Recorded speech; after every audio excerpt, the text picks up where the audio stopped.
Voilà l'incroyable vérité, cachée au grand public, de la crise des réfugiés syriens. Ces bateaux, chargés à bloc d'Africains que vous voyez en chemin pour l'Europe, alors de 1, ils ne viennent pas de Syrie, l'indice c'est que ils sont africains, et de 2, ce ne sont pas des réfugiés, ils n'ont pas été sauvés au large des côtes italiennes. Les gouvernements et les agences humanitaires veulent vous faire croire que ces gens ont survécu sur de fragiles bateaux de pêche ou de petits canots pour traverser toute la Méditerranée. C'est des pures conneries. Voilà l'impressionnante réalité de ce qui se passe réellement. Les migrants payent les passeurs 1500 € chacun. Ce ne sont pas des réfugiés sans argent.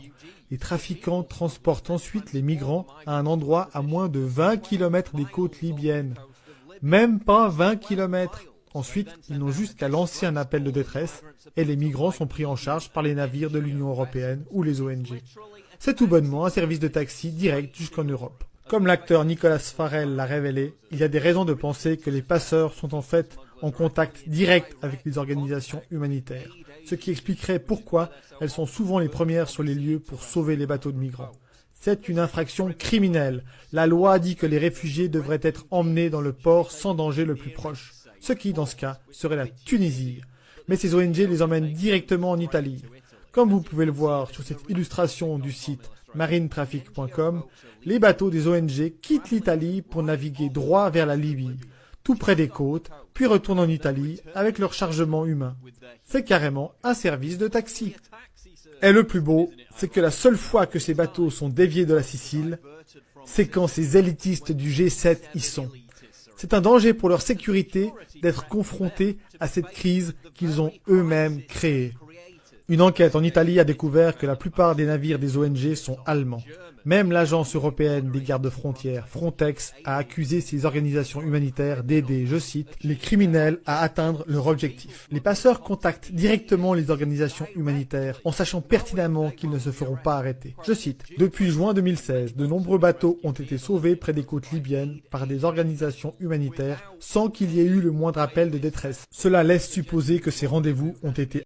Bon, je mettrai en lien la suite du reportage, mais bon, tout ça on le sait. La majorité des gens un petit peu éclairés, un petit peu informés, le savent que c'est une escroquerie, savent au sens large que les gouvernements successifs font mine de lutter contre l'immigration, comme font mine de lutter contre l'islamisation, comme font mine de lutter contre un virus, un méchant virus, etc. Finalement, ils font mine. Et ce qui est fou, c'est que les médias complices, c'est très rare d'avoir la vérité sur le phénomène migrant. Alors on nous avait dit à l'époque, oui, nous avons besoin de main-d'œuvre. Ok, main-d'œuvre pour quelles usines?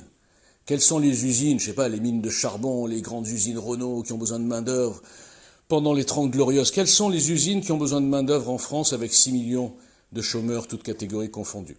Après on nous dit, oui, mais on a besoin de force vive parce que notre pays vieillit pour payer les retraites. Alors vous observerez qu'il y a 90% d'hommes. D'accord? Alors, à moins que les femmes du XXIe siècle puissent avoir plusieurs grossesses de plusieurs hommes simultanément pour relancer la natalité, je vois pas. La vérité, sans rentrer dans les délires, la vérité c'est que tout ça rentre dans le cadre d'un plan mondial qui est mis en place depuis une vingtaine d'années, qui vise justement à casser les nations, casser les identités, enlever les frontières et pouvoir gérer mieux le troupeau de moutons, s'il n'y a pas de petits clans qui veulent défendre des valeurs, etc. Voilà. Donc, et ça va plus loin. Ça va plus loin parce qu'évidemment, que vous le savez, j'ai rien contre ces migrants, moi les pauvres, je les plains plutôt. Mais vous savez très bien que de par leur code, de par leurs valeurs, qui ne sont pas tout à fait les nôtres, de par leurs habitudes de vie, etc., et de par leur précarité surtout, où ils ne peuvent pas s'intégrer, on n'a pas les moyens, on voit tous les bidonvilles qui s'installent dans nos villes justement, qu'est-ce qui va se passer ? Eh bien, on le sait tous, ça augmente l'insécurité, l'ensauvagement et tout ce qui s'ensuit. Et on le voit quasiment tous les jours. Alors, quel est le bénéfice pour notre pays ? La réponse est absolument aucun. Plus de 10 millions de pauvres, 6 millions de chômeurs, de la précarité partout, des tensions raciales, communautaires, religieuses. Il n'y a aucun intérêt aujourd'hui pour notre pays. Et après tout, c'est logique puisqu'on a bien compris que les gouvernants étaient placés par des forces mondialistes. Donc les intérêts des 10 pays, je pense même qu'ils vont peut-être supprimer le mot pays, n'ont aucun intérêt, ne sont plus du tout au centre des préoccupations.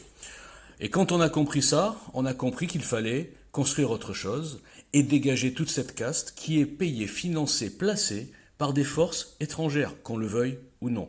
Et les financements de Macron sont assez révélateurs à ce niveau-là.